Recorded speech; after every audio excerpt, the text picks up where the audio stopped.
MTV news Kannada ವಾಹಿನಿಗೆ ಸ್ವಾಗತ.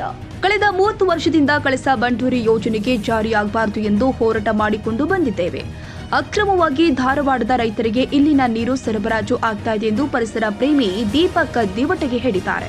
ಶುಕ್ರವಾರ ಸಂಜೆ ಬೆಳಗಾವಿಯಲ್ಲಿ ಮಾತನಾಡಿದರು. ಗೋವಾ ಸರ್ಕಾರ ಹಾಗೂ ಪರಿಸರವಾದಿಗಳು ಈ ಯೋಜನೆ ಮಾಡದಂತೆ ನ್ಯಾಯಾಲಯದಲ್ಲಿ ತಡೆಯಾಜ್ಞೆ ತಂದಿದ್ದೇವೆ. ಬೆಳಗಾವಿ ಜಿಲ್ಲಾಡಳಿತ ಗಮನಕ್ಕೆ ಇಲ್ಲದೆ ನೀರು ಸರಬರಾಜು ಆಗುತ್ತಿದೆ ಎಂದಿದ್ದಾರೆ.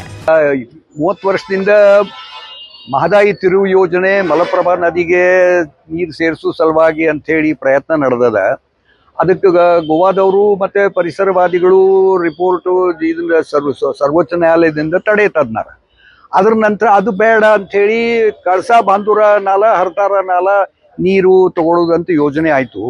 ಅದಿನ್ನೂ ಅದಕ್ಕೆ ಪೂರ್ತಿ ಇನ್ನೂ ಅನುಮತಿ ಸಿಕ್ಕಿಲ್ಲ. ಇಂಥ ಪರಿಸ್ಥಿತಿಯೊಳಗೆ ಈಗ ಬಾಂಧೂರದಿಂದ 40 ಫೂಟು ವ್ಯಾಸದ್ದು ದೊಡ್ಡ ಪೈಪ್ ಹಾಕಿ ಅದನ್ನ ತುಡುಗ್ಲೆ ರೈತರ ಭೂಮಿಯೊಳಗಿಂದ ನೀರು ಧಾರವಾಡ ಗದಗಕ್ಕೆ ಸಾಗಿಸ್ಲಿಕ್ಕೆ ಹೊಂಟಾರ. ಇದಕ್ಕೆ ಯಾವುದೇ ಅನುಮತಿ ಇಲ್ದನೆ ಜಿಲ್ಲಾಧಿಕಾರಿಗಳ ಗಮನಕ್ಕೆ ತರದನೆ ಯಾರ ಅನುಮತಿ ಇಲ್ದನೆ ಈ ರೀತಿ ಮಾಡೋದು. ಈಗ ನೋಟಿಸ್ ಕೊಟ್ಟಾರ ಮೈನರ್ ಇರಿಗೇಷನ್ದವರು. ಅದಕ್ಕೆ ರೈತರಿಗೆ ನೋಟಿಸ್ ಕೊಟ್ಟು ನಿಮ್ಮ ಜಮೀನು ನಾವು ಸ್ವಾಧೀನ ಪಡಿಸ್ಕೊಳ್ತೀವಿ ಅಂತ ಹೇಳಿ ಕೊಟ್ಟಾರ.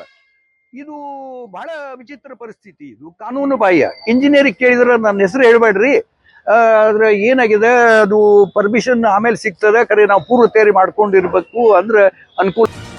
ತಾಜಾ ಸುದ್ದಿಗಾಗಿ ಎಂಟಿವಿ ನ್ಯೂಸ್ 24x7ಗೆ ಸಬ್ಸ್ಕ್ರೈಬ್ ಮಾಡಿ ಮತ್ತು ಬೆಲ್ ಐಕಾನ್ ಅನ್ನು ಒತ್ತಿ. ತಪ್ಪದೇ ಲಿಂಕ್ ಶೇರ್ ಮಾಡಿ.